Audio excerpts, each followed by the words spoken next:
Assalamualaikum warahmatullahi wabarakatuh. Perkenalkan, nama saya Desi Dwi Safitri dengan NIM 2019143015, kelas 4C, program studi Pendidikan Guru Sekolah Dasar, mata kuliah pendalaman materi PKN SD, dan dosen pengampu Ibu Kiki Aryaningrum MPD. Baiklah, di sini saya akan mempresentasikan hasil perkuliahan selama pertemuan ke-1 hingga pertemuan ke-8. Baiklah, sebelum saya memulai presentasinya, di sini saya akan menyebutkan materi apa saja yang ingin saya jelaskan nanti. Materi yang pertama yaitu tentang makna persatuan dan kesatuan bangsa, yang kedua tentang norma hukum dan peraturan, yang ketiga tentang kebutuhan warga negara, yang keempat tentang konstitusi dan negara, yang kelima tentang Pancasila sebagai ideologi dan dasar negara. Baik, langsung saja. Materi yang pertama yaitu tentang makna persatuan dan kesatuan bangsa. Dalam substansi persatuan dan kesatuan bangsa, jumlah konsep dasar diantaranya adalah: yang pertama yaitu peraturan, yang kedua kesatuan, yang ketiga bangsa, yang keempat integrasi nasional dan patriotisme. Perwujudan Kepulauan Nusantara sebagai satu kesatuan politik. A. Membawa keutuhan wilayah Indonesia dengan segala isi dan kekayaannya merupakan suatu kesatuan wilayah, wadah, ruang hidup, dan kesatuan mitra seluruh bangsa. B. Bahwa bangsa Indonesia yang terdiri dari berbagai suku dan berbicara berbagai agama dan kepercayaan Tuhan Yang Maha Esa dalam arti yang seluas-luasnya. C. Bahwa secara psikologi bangsa Indonesia harus merasa satu senasib, sepengaruh, sebangsa, dan setanah air. D. Bahwa Pancasila adalah satu-satunya falsafah serta ideologi bangsa dan negara. E. Kehidupan sosial politik di seluruh wilayah Nusantara merupakan suatu kesatuan politik. Undang-Undang Dasar Negara Republik Indonesia tahun 1945.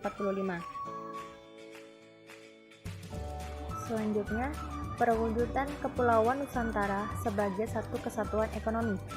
A.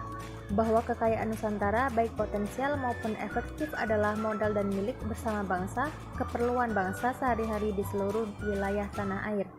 B. Tingkat perkembangan ekonomi harus serasi, dalam, dan seimbang di seluruh daerah tanpa meninggalkan ciri-ciri khas yang dimiliki oleh daerah dalam mengembangkan ekonominya. C.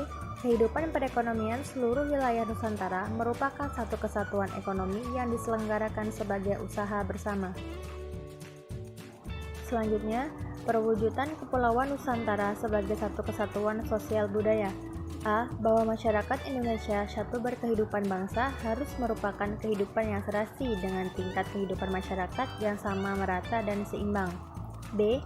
Corak ragam budaya yang ada menggambarkan kekayaan budaya yang menjadi modal dan landasan pengembangan budaya bangsa keseluruhannya yang hasilnya dapat dinikmati oleh seluruh bangsa. Selanjutnya, perwujudan Kepulauan Nusantara sebagai satu kesatuan pertahanan dan keamanan. A. Bahwa ancaman terhadap satu daerah pada hakikatnya merupakan ancaman bagi seluruh bangsa dan negara. B. Bahwa tiap-tiap warga negara mempunyai hak dan kewajiban yang sama di dalam pembelaan negara. Faktor-faktor integratif sebagai perekat persatuan. Yang pertama yaitu ada Pancasila, yang kedua Undang-Undang Dasar Negara Republik Indonesia tahun 1945, dan yang ketiga Sang Saka Merah Putih, yang keempat Lagu Kebangsaan Indonesia Raya, yang kelima Bahasa Indonesia, dan yang keenam Sumpah Pemuda. Baiklah, materi selanjutnya yaitu tentang norma hukum dan peraturan. A. Hakikat norma, kebiasaan adat istiadat, dan peraturan dalam masyarakat. 1. Manusia, masyarakat, dan ketertiban.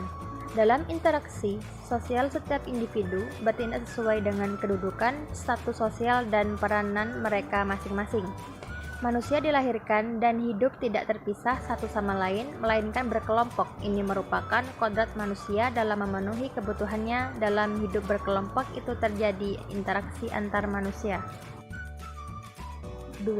Pengertian norma, kebiasaan, adat istiadat, dan peraturan. A. Norma agama ialah peraturan hidup yang harus diterima manusia sebagai perintah-perintah, larangan-larangan, dan ajaran-ajaran yang bersumber kepada Tuhan Yang Maha Esa. B. Norma keasusilaan adalah peraturan hidup yang berasal dari suara hati sanubari manusia. C. Norma kesopanan ialah peraturan hidup yang timbul dalam pergaulan antar manusia dalam masyarakat. D. Norma kebiasaan adalah tingkah laku dalam masyarakat yang dilakukan berulang-ulang mengenai sesuatu hal yang sama yang dianggap sebagai aturan hidup. Dan yang E. Norma hukum ialah peraturan-peraturan yang timbul dan dibuat oleh lembaga kekuasaan negara. 3. Hubungan antar norma. Kehidupan manusia dalam bermasyarakat selain diatur oleh hukum, juga diatur oleh norma-norma agama, kesusilaan dan kesopanan, serta kaidah-kaidah lainnya. Hubungan antar hukum dan kaidah-kaidah sosial lainnya itu saling mengisi, artinya kaidah sosial mengatur kehidupan manusia dalam masyarakat, dalam hal-hal hukum tidak mengaturnya. D. Hakikat dan arti penting hukum bagi warga negara. 1. Pengertian dan ruang lingkup hukum. Hukum adalah himpunan petunjuk hidup, perintah-perintah, dan larangan-larangan yang mengatur tata tertib dalam masyarakat yang seharusnya ditaati oleh seluruh anggota masyarakat. 2. Tujuan hukum. A. Untuk mengatur tata tertib masyarakat secara damai dan adil. B. Untuk menjaga kepentingan tiap manusia supaya kepentingan itu tidak dapat diganggu. C. Untuk menjamin adanya kepastian hukum dan pergaulan manusia. 3. Pembagian hukum. Hukum dibagi menjadi 4 bagian.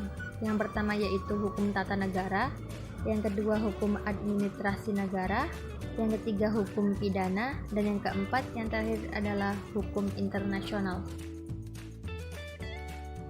4. Arti penting hukum bagi warga negara. Warga negara Indonesia adalah orang-orang bangsa Indonesia, asli atau orang asing yang disahkan menjadi warga negara berdasarkan ketentuan undang-undang. Yang dimaksud dengan bangsa Indonesia asli adalah orang Indonesia yang menjadi warga negara berdasarkan ketentuan undang-undang. C. Menerapkan norma-norma, kebiasaan, adat istiadat, dan peraturan yang berlaku dalam kehidupan bermasyarakat, berbangsa, dan bernegara. Adapun 4 macam yaitu, yang pertama, hak dan kewajiban di rumah, yang kedua, hak dan kewajiban di sekolah, dan yang ketiga, hak dan kewajiban di masyarakat, dan yang keempat, hak dan kewajiban warga negara. Materi selanjutnya yaitu tentang kebutuhan warga negara.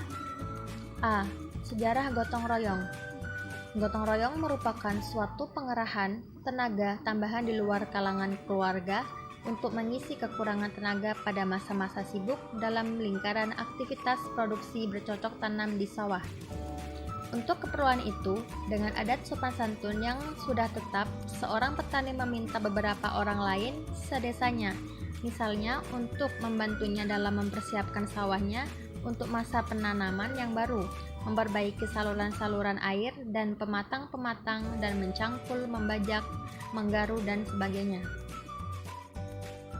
Gotong royong dengan kata lain adalah kegiatan bersama untuk mencapai tujuan bersama, misalnya untuk memperbaiki saluran irigasi, dan lain sebagainya.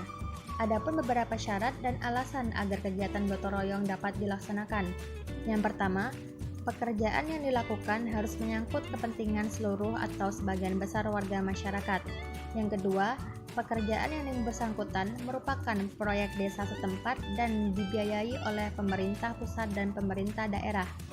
Yang ketiga, pekerjaan yang bersangkutan biasanya penting dan untuk diselesaikan dengan cepat, misalnya karena menyangkut hajat hidup sebagian atau bahkan seluruh warga desa dan lain sebagainya. B. Gotong royong sebagai jati diri bangsa. Maknanya adalah prinsip ketuhanan harus bergotong royong, ketuhanan yang berkebudayaan, yang lapang dan toleran, termasuk dalam membina toleransi antar umat beragama, bukan ketuhanan yang saling menyerang dan mengucilkan antar agama dan kepercayaan yang plural di Indonesia. Prinsip internasionalisme harus berjiwa gotong royong yang berperi kemanusiaan dan berperi keadilan.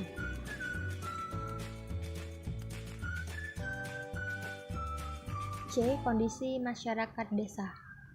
Secara umum masyarakat mengalami kondisi yang disebut besar pasak daripada tiang. yakni peribahasa bahasa Indonesia yang menunjukkan pendapat lebih rendah daripada pengeluaran. Pengkajian teori ekonomi atau teori ekonomi modern pada masa awal perkembangan kapitalisme sampai kini menggambarkan bagaimana pengusaha menjalankan usaha dengan modal sekecil-kecilnya untuk mendapatkan keuntungan sebesar-besarnya. Termasuk usaha di sektor pertanian, komponen dasar yang diperlukan untuk menjalankan sebuah usaha adalah modal investasi dan hasil produksi. Materi selanjutnya yaitu tentang konstitusi dan negara. A. Konstitusi negara. 1. Pengertian dan konsep dasar konstitusi. Istilah dalam bahasa Inggris, constitution, atau dalam bahasa Belanda, constitut, secara harfiah sering diterjemahkan dalam bahasa Indonesia yaitu Undang-Undang Dasar. Permasalahannya, penggunaan istilah Undang-Undang Dasar adalah bahwa kita langsung membayangkan sesuatu naskah tertulis. Padahal, istilah constitution bagi banyak sarjana ilmu politik merupakan sesuatu yang lebih luas, yaitu keseluruhan peraturan-peraturan baik yang tertulis maupun yang tidak tertulis yang mengatur secara mengikat cara-cara bagaimana suatu pemerintahan diselenggarakan dalam suatu masyarakat. Adapun dengan kata lain, pengertian konstitusi dalam praktek ketatanegaraan umumnya dapat mempunyai dua arti. A. Lebih luas daripada Undang-Undang Dasar.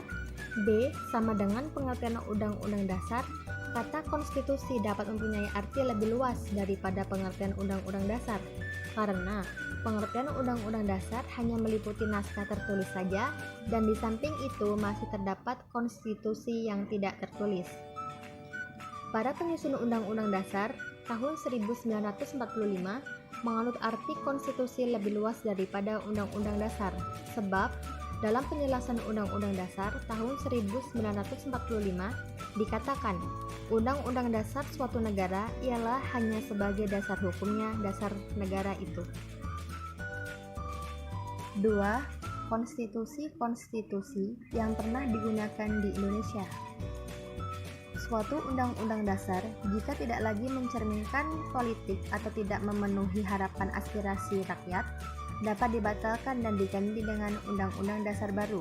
Misalnya, di Prancis sesudah dibebaskan dari penduduk tentara Jerman dianggap perlu mengadakan undang-undang dasar baru yang mencerminkan akhirnya negara Prancis baru. B. Kajian hasil amandemen Undang-Undang Dasar tahun 1945.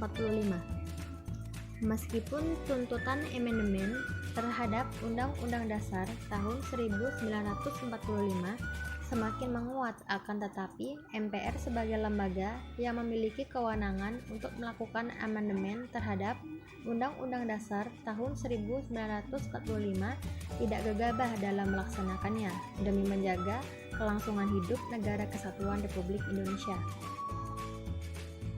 Dalam melakukan amandemen, ada kesepakatan bersama anggota MPR yang dituangkan dalam kesepakatan dasar anggota panitia dalam menyusun rancangan naskah perubahan Undang-Undang Dasar pada tahun 1945, yaitu bahwa 1.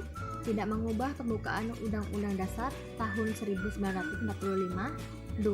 Tetap mempertahankan Negara Kesatuan Republik Indonesia, 3. Mempertegas sistem pemerintahan presidensial, yang keempat, penjelasan Undang-Undang Dasar tahun 1945 ditiadakan serta hal-hal non-formatif dalam penjelasan dimasukkan dalam pasal-pasal. Dan yang kelima, perubahan dilakukan dengan cara adendum. Materi selanjutnya yaitu tentang Pancasila sebagai ideologi dasar negara. Pancasila adalah suatu ideologi yang dianut oleh bangsa Indonesia. Di dalam Pancasila terdapat isi setiap silanya sesuai dengan cita-cita dan tujuan serta harapan terbentuknya negara Indonesia. Nilai-nilai luhur yang terkandung dalam Pancasila memiliki sifat objektif dan subjektif. Yang pertama yaitu sifat subjektif. Pancasila merupakan hasil perenungan dan pemikiran bangsa Indonesia. Yang kedua, sifat objektif. Nilai Pancasila sesuai dengan kenyataan yang bersifat universal yang diterima oleh bangsa-bangsa yang beradab. 1. Pancasila sebagai dasar negara. Pancasila merupakan suatu asas kerohanian yang meliputi suasana kebatinan atau cita-cita hukum, sehingga merupakan suatu sumber nilai, norma, serta kaidah baik moral maupun hukum negara, dan menguasai dasar baik yang tertulis atau undang-undang dasar maupun yang tidak tertulis atau dalam kedudukannya sebagai dasar negara. Pancasila mempunyai kekuatan mengingat serta hukum. Kedudukan Pancasila sebagai dasar negara. 1. Sumber dari segala hukum di Indonesia.